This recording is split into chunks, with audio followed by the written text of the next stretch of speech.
Scripture, Deuteronomy 16:3-8. Thou shalt eat no leavened bread with it. 7 days shalt thou eat unleavened bread therewith, even the bread of affliction.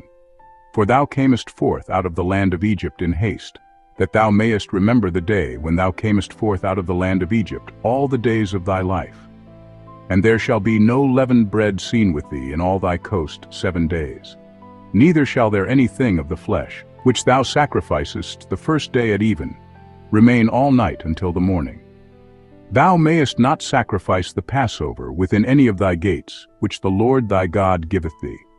But at the place which the Lord thy God shall choose to place his name in, there thou shalt sacrifice the Passover at even, at the going down of the sun, at the season that thou camest forth out of Egypt. And thou shalt roast and eat it in the place which the Lord thy God shall choose. And thou shalt turn in the morning, and go unto thy tents. 6 days thou shalt eat unleavened bread, and on the 7th day shall be a solemn assembly to the Lord thy God. Thou shalt do no work therein. Calvin's Commentary. Thou shalt eat no leavened bread with it, because by this sign they were reminded of their having escaped in haste, as it were from the very flames.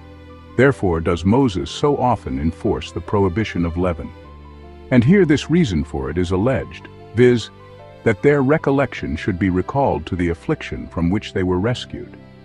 For they must needs have been involved in the greatest straits, when there was no time even for baking bread.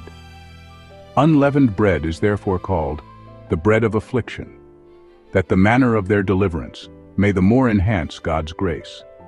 He repeats what we have seen before, that none of the flesh of the lamb should be reserved to the following day. In the former passage from the book of Exodus, because Moses speaks generally, the command may at first sight be referred to the perpetual sacrifice, but the latter passage takes away all obscurity by the express mention of the Passover.